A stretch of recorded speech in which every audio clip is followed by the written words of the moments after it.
everybody, what's going on? Welcome back to Heavy Metal Models. CMC sent along something pretty interesting a couple of days ago. It's a 1/18 scale Aston Martin DB4 GT Zagato, arguably one of the most beautiful automobiles ever put on four wheels. Here's the interesting thing, though the model is the usual detail fest, it isn't patterned after any one of the 25 cars that were ultimately made. That makes it a really interesting model to review, and I think you might like what you see. Check it out.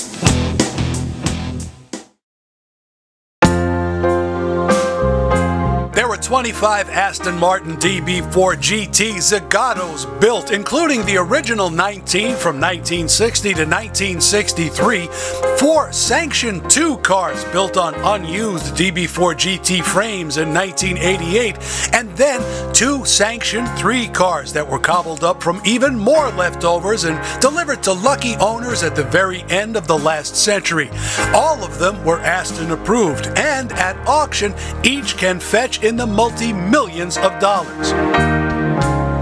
At a price that clocks in the low to mid $500 US range, CMC's model of the Italian-bodied Brit is an interesting piece to consider because it doesn't replicate any particular DB4 Zagato from the original or sanctioned runs, but offers up its incredible level of detail and impressive features as a sort of amalgamation of all of the cars.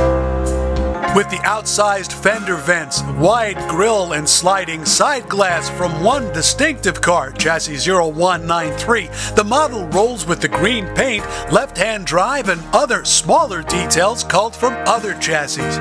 If you're not looking for purity, it's quite an assemblage. The overall visual is unmistakably that of a DB4 Zagato, and as a piece of handcrafted scale modeling, it's impressive right out of its box.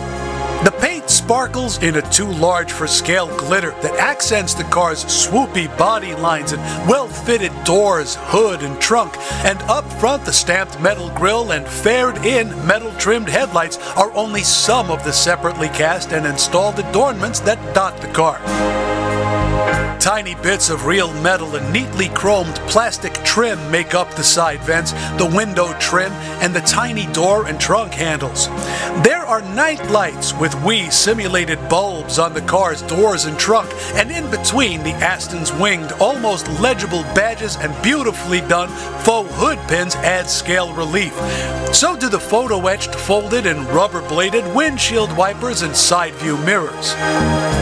Of course, everything opens, and behind each panel is the kind of detail that had me spending a lot of time poring over assemblies both large and small. Once the 2 spring-loaded latches were pulled aside, the trunk revealed a strapped-in spare tire with a functional buckle, which I left alone, and a stainless fuel tank, replete with clamp-down hoses and side-mounted filler connected to a working cap, which I didn't leave alone. There's some frame detailing here too, as well as a tidy fuel pump, and even the wire loom for the lighting on the deck lid, all made visible thanks to delicate hinges and a knee-action prop rod.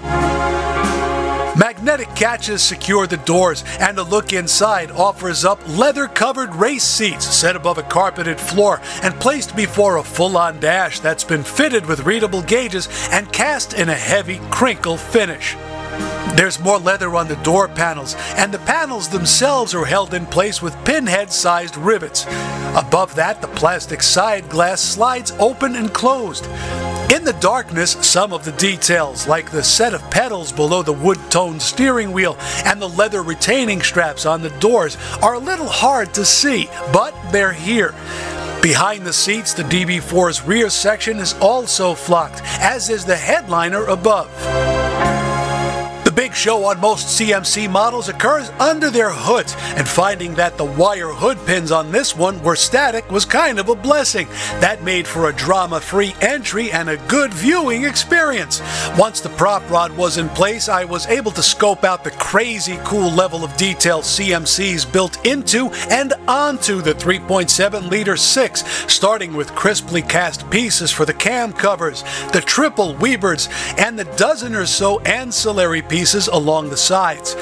In between these bits, CMC's laid in a heap of stamped and folded metal detailing, including a shield above the cooling fan, a slick little piece above a fluid reservoir, and even a sextet of metal trumpets for the weavers that's been set before a proper set of pressed metal vents. In between those side walls, the level of completeness is staggering. Every hose and pipe is here, as is the complete secondary ignition, fed to 12 spark plugs from 2 side-firing distributors, each fitted with proper Bakelite colored caps. They've even put boots on the leads. No surprise in an engine bay that also features tiny rivets and clamps on every single bit of hose that connects it all. One particular note had me giggling, the name of Aston authorized heritage supplier Roos Engineering, yet another sign of the model's mixed source DNA.